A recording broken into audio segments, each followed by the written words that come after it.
Have you ever wondered how a single man could seize control of an entire nation and plunge the world into the deadliest conflict in human history? It's an unsettling question, one that echoes through the annals of time. The enormity of the situation, its implications, its ripples through history. It's all staggering. In the heart of this chaos, one name stands out: Adolf Hitler. So, how did this happen? Join us as we unravel the rise of Adolf Hitler and the events leading up to World War II. To understand Hitler's rise, we must first travel back to the aftermath of World War I. The year was 1919, and the Treaty of Versailles had just been signed, officially ending the hostilities. But for Germany, the war's end was just the beginning of a series of struggles. The treaty was harsh, blaming Germany entirely for the war and imposing crippling reparations. The German economy, already weakened by the war, was pushed to the brink of collapse. Hyperinflation took hold, with bread prices skyrocketing into the millions overnight. Money became worthless, savings were wiped out. Despair was the order of the day. Simultaneously, the public discontent grew. The German people felt betrayed by their leaders, who they believed had signed away their dignity at Versailles. This sense of betrayal, combined with economic despair, created a fertile ground for extreme ideologies to take root. In this atmosphere of financial ruin and public discontent, radical parties began to emerge, offering seemingly simple solutions to complex problems. They promised to restore Germany's honor, return lost territories, and rebuild the economy. Among those parties, the National Socialist German Workers' Party, or the Nazi Party, started to gain traction. And so, in the wake of World War I, Germany found itself at a crossroads. The choices made during this time would have far-reaching consequences, setting the stage for the rise of one of history's most notorious figures. Germany was a nation in turmoil, ripe for a radical change. Enter Adolf Hitler, a charismatic speaker with a vision that resonated with many Germans. Born in late 19th century Austria, Hitler was initially an aspiring artist, a far cry from the dictator he would later become. His early life was wrought with hardship. He was a high school dropout, a struggling artist, and a World War I soldier. It was the latter experience that would shape his political ideology and set him on a path towards leadership. After the war, Hitler returned to a Germany in disarray, a nation burdened by the Treaty of Versailles and struggling with economic hardship and political instability. It was in this environment that Hitler began his political career, joining the National Socialist German Workers' Party, or the Nazi Party, in 1919. His charisma, fiery speeches, and the promise of a better future for Germany quickly propelled him through the ranks.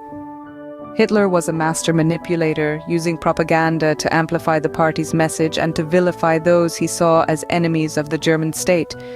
He promised to restore Germany's dignity, to rebuild its economy, and to reclaim its place on the world stage. By 1921, Hitler had risen to the position of party leader. He spent the next years consolidating his power and building a fervent following. His rallies drew thousands, his speeches filled with impassioned rhetoric that played on the fears and anxieties of the German people. In 1933, Hitler's ambition was realized when he was appointed Chancellor of Germany. From this position, he would lead Germany into the most devastating conflict in human history.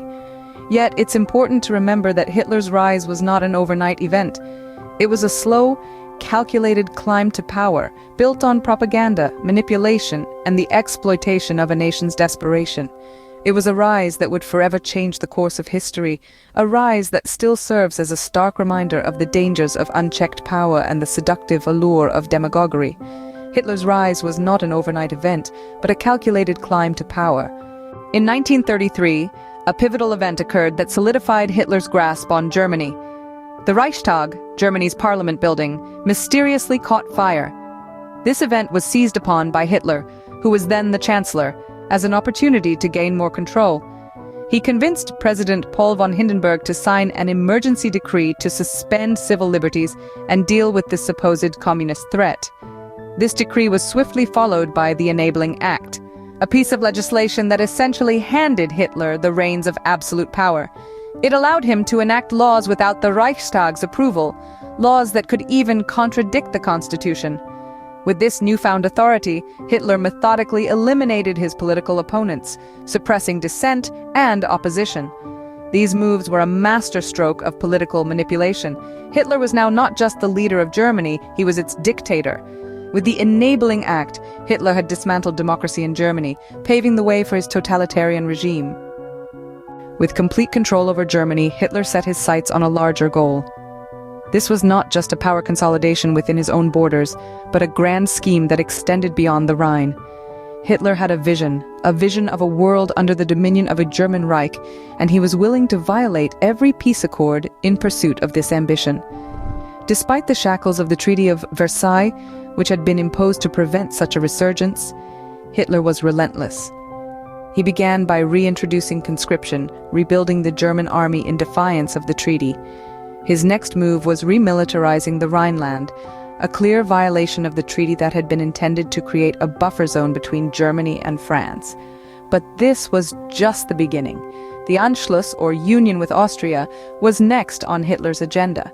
In March of 1938, German troops marched unopposed into Austria, essentially annexing it to the Reich, again in contravention of the Treaty of Versailles. Yet the world stood by watching these transgressions and chose appeasement over confrontation. Hitler, emboldened by this lack of action, moved his attention to Czechoslovakia.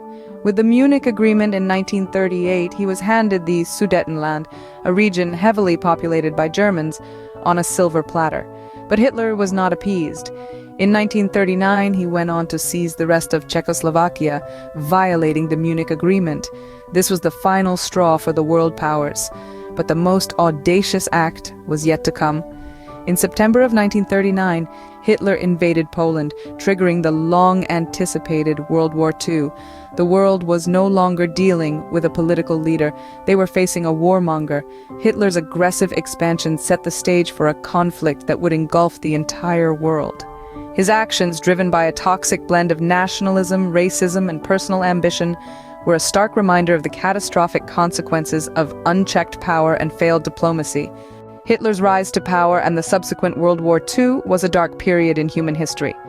As we have journeyed through the aftermath of World War I, we've seen how the stage was set for a power-hungry leader like Hitler to emerge.